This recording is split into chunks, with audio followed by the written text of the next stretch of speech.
Hey everybody, welcome back to the channel. My name is Todd Champion. This is Camping with Champion, and today I have another e-bike review for you. But this bike is way different than any other one I've ever tested. This is the Vitilan H5, and it has a motor and both wheels. It's like a four-wheel drive truck, except it's a two-wheel drive because it's a bike.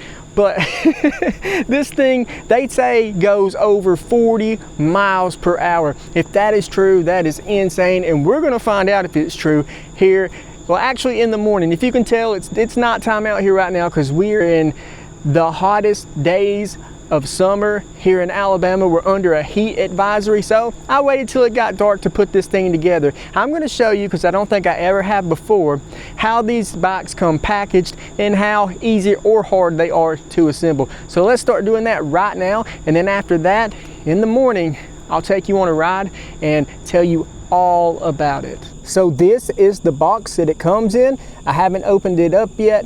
As you can see, it's a pretty large box.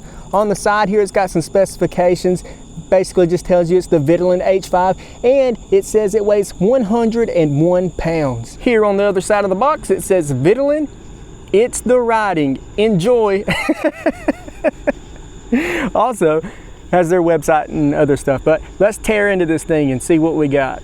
Here we go. So when I first got an e-bike, I was tempted to just cut the sides open with a box cutter and lay the cardboard out, but that's not a smart thing to do, because if there is something wrong with your bike and you need to have it returned for any reason, you're going to need this box. So don't mess up your box until you're pretty sure that your bike is working properly. So here's how it comes packaged. Everything looks good so far. Lots of zip ties we're going to need to take off. Lots of foam. It looks pretty well packaged to me. Alrighty. Let's get this thing out of here. The bike itself weighs 98 pounds, so this thing is a beast. And I should probably get someone to help me get it out.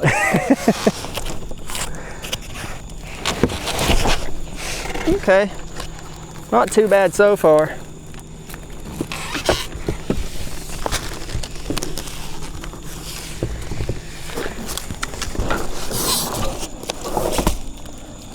There we go. So here's what it looks like straight out of the box. We've got a lot of zip ties and foam pieces to remove. So let's get started on that.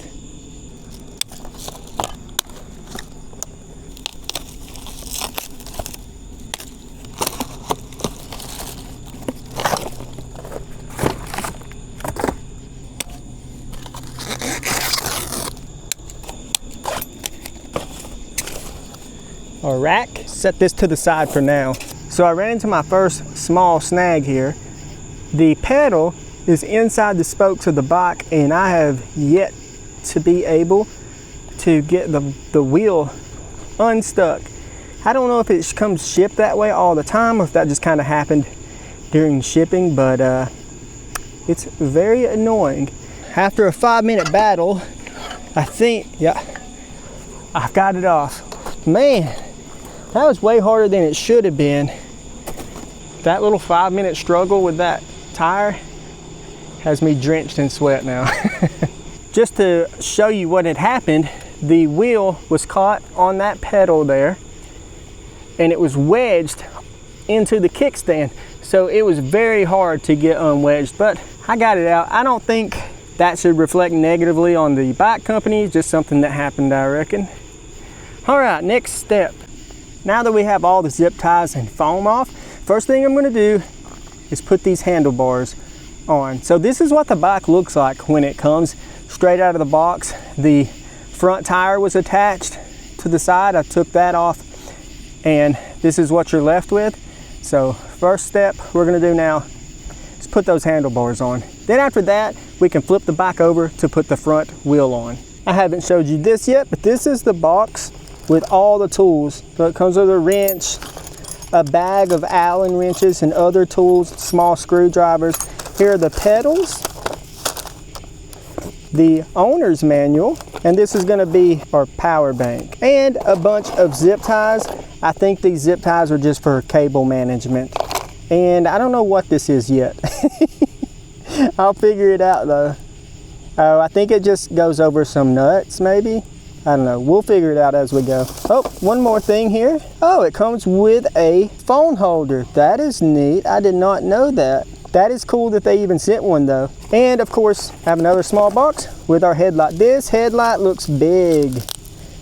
I have high hopes for this thing. All right, let's get to putting this thing together. As I showed you, it does come with a tool bag that has Allen wrenches in it, but I'm just gonna use this one that I have because it's easier to find the different sizes than having to look through the individual ones. But every other bike I put together, I have actually used the tools that came with it. So if that's all you have, that will definitely work. I'm just gonna take these 4 screws out of here, then we'll put the handlebars in here, tighten it back up. Y'all, it is so hot. I bet you it is still in the 80s out here right now, and it is almost 9 o'clock at night. Now I just got to tighten these screws up and we'll move on to the next step. The handlebars are secured, so our next step is to tighten this screw here, and that will keep our handlebars from wiggling and turning without turning the front wheel. And I'm going to need a different size Allen wrench, too big. This is why I like to use my own, because if I was using the ones that they sent, I'd be fumbling around in that bag right now trying to figure out which one was the right fit. There's also 2 more screws right here and one on the other side right here that we need to tighten up.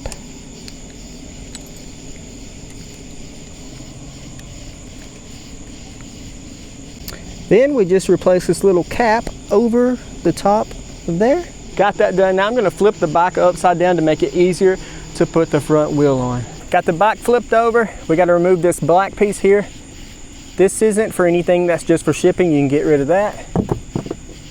And then remove this metal rod here. Just set that to the side. We don't need it. We also need to remove this red tab that is in the brake caliper. It should just pull right out. There we go. Throw that away. Now I'll take the wheel and put it on. The wheel did have nuts on here on both sides, but I've already removed those.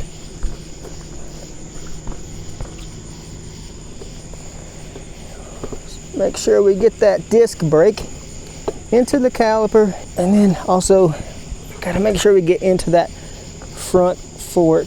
After some wiggling, I've gotten the front wheel into the front forks. We have our disc brake into the caliper. Now we just gotta put our nuts on here. I feel I should point out, this is just me quickly showing you how I'm assembling the bike. Please don't use this to actually assemble your bike, because this is in no way meant to be a thorough guide on how to do this, because I may be doing stuff wrong. So just keep that in mind while you're watching this.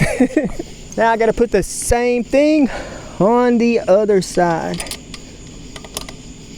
All right, let's tighten those up.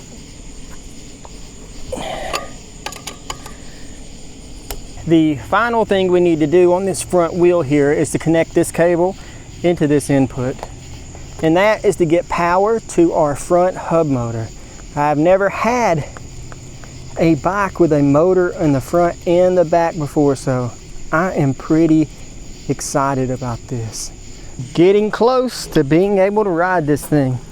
Still got a few more things to do. We got to hook up some more wires. We got to put the pedals on, the back rack, and the fenders. Oof. Man, my first impression though, I really like the way it looks. The colors of it looks really cool. Hope it rides as good as it looks. Taking these bolts out to put the front fender on. You know, I just realized throughout this video that I've been calling these screws the whole time. So before anyone comes at me in the comments, I'm calling them bolts now. Screw, bolt, you guys know what I mean, right? These things. All right, let's get the one on the other side out. I've already attached the other side. I'm going to put this side in, but I'm not going to tighten it up yet because we have to attach it up at the top of the tire as well. And when we do that, we also are going to go ahead and put the headlight on. I just want to get this one started so I don't lose the bolt. The headlight attaches right through here on this, and the fender attaches on the back of that. Put these pedals on.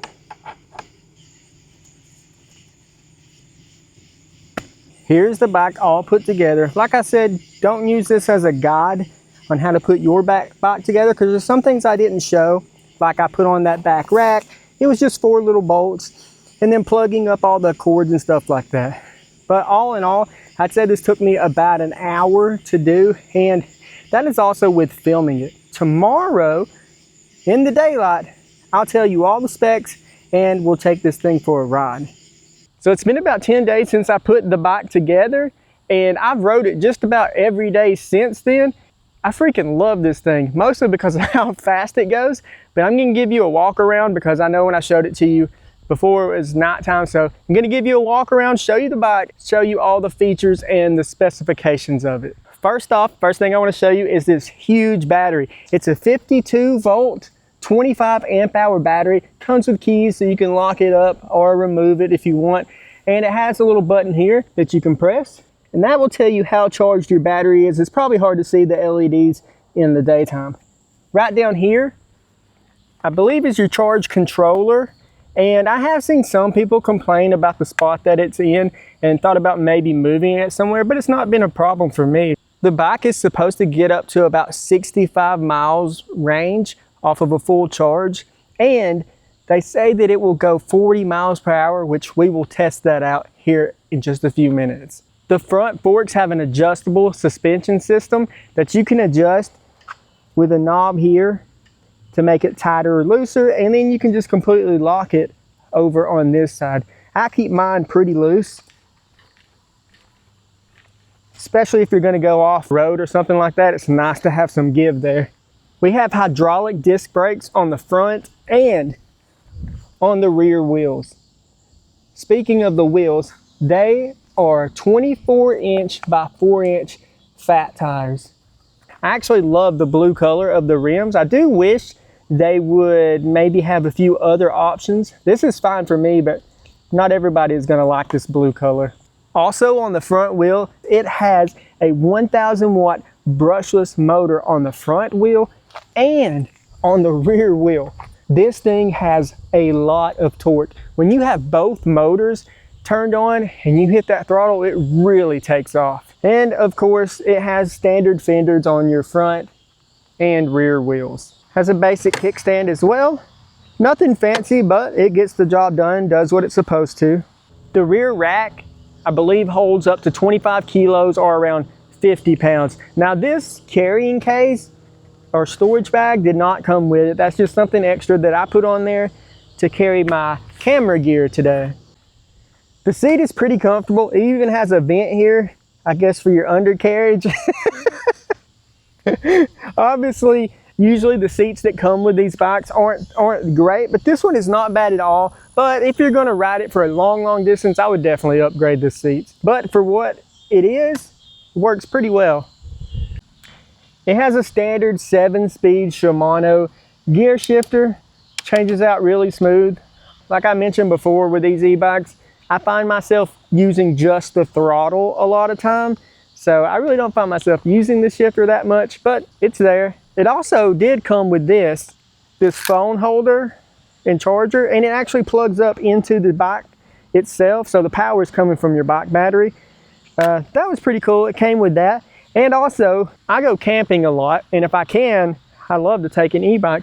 And with this little phone charger, I could plug this in to my cameras, drones, inflators for my air mattress, all kinds of stuff, and turn this thing into a giant battery bank. We'll turn it on. Has a full color LCD display. It has up to 5 levels of pedal assist. I have mine changed, so I can click through right here, and it's only going to go up to level 3, and then that's going to be full power. You can hold down the plus and the minus buttons and go into your settings and change this, personalize it to however you want. I actually got Vitilan to send me a PDF file, and it has all the settings in there. If you look, they're listed like this: 1P, 2P. Some of them you can figure out on your own, like the miles per hour. You could change that to kilometers if you wanted, which I don't want. But there are some settings here which there's not really a description, but they will send you the PDF with all of the instructions for everything in here.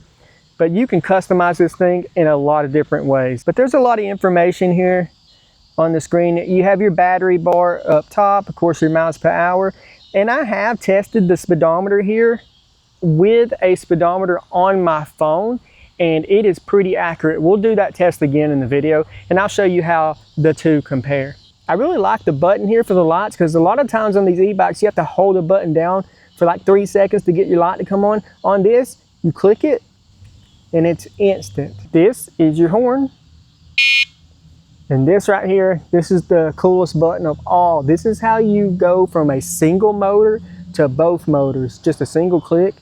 And you can do that while you're riding. You can be going 20 miles per hour and then click that button, kick in your front motor, and then you will take off. Also, this headlight is the best headlight I've ever had on a bike. I feel like every time I get a new e-bike, the headlight gets a little bit better and better, and this time it is no different. This thing is super bright. And on my last bike, it was really bright too, but I felt like it gave out like a magnified headlight. So it would shine a really far distance, but it wasn't that wide. This thing is the best of both worlds. It'll shine a pretty good distance, and it is super wide and illuminates everything in front of you. On the back, you also have a 52-volt rear LED. The bike has an all aluminum frame, and the whole thing weighs about 98 pounds. This is my first 24-inch tire bike, and I think this is probably the size I've liked the most. I have a 20-inch, I have a 26-inch, and the 26-inch is just a little too tall. I am about 5'11", and even for me, it was a bit tall to have to step over. But these 24-inch tires are really good. My son is about 5'7". He rides this thing no problem at all. So I think this bike will be good for shorter people, taller people. It's just kind of in a sweet spot, I feel like.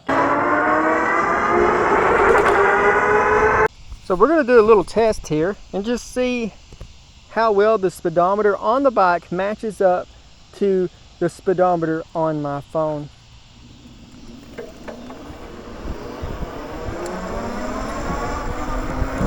Seem pretty similar, and if I click this button over here, that's going to kick in the front motor, and watch how much more torque we get.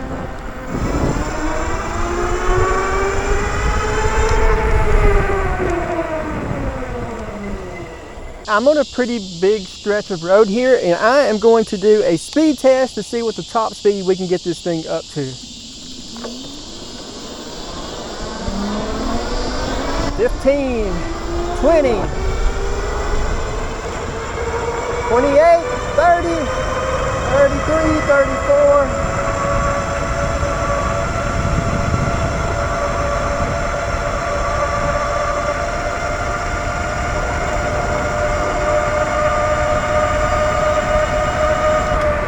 Woo!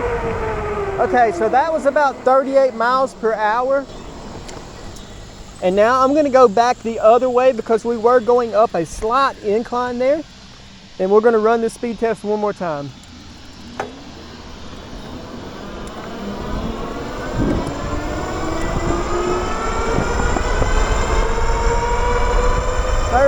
32, 34, 40, 41, 42, 40.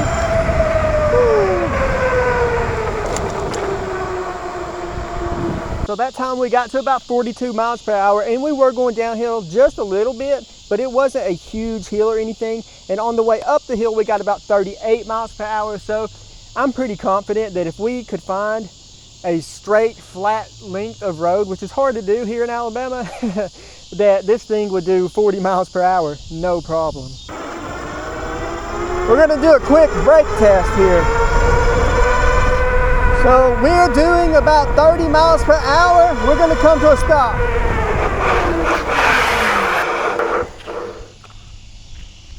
There you go. We did slide a little bit, but we were going 30 miles per hour. That was pretty good braking in my opinion. As you can see, this bike is really fast.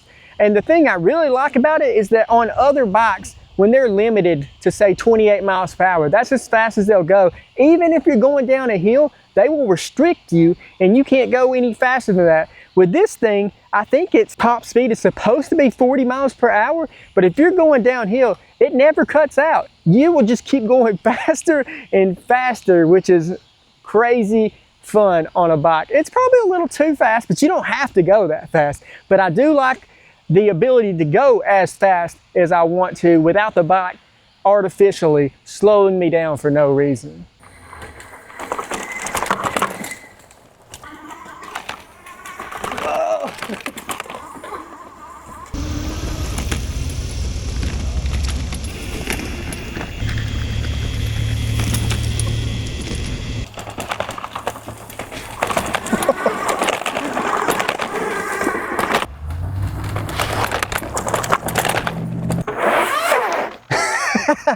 So final thoughts, it is getting dark, so I'm going to end this review here, is that I freaking love this thing. I think right now this bike costs $13.99, and I'll have a discount code down in the description, and I'll pin it in the comments as well. That's just as cheap as the other bikes I've reviewed, and this thing has 2 motors, twice the amount of power. If it had a big cargo rack so I could haul my camping gear around, this would by far be my favorite. Now, if you're not into fast bikes and you just want something to cruise around on, I mean, this can do that too, but you may want to go with something else. For me, I love to go fast, and this is the perfect bike for going fast, especially at that price point. All right, y'all, that's going to do it for me. Thank you guys so much for watching this, and I will see you Friday for another stealth camp. Bye, everybody.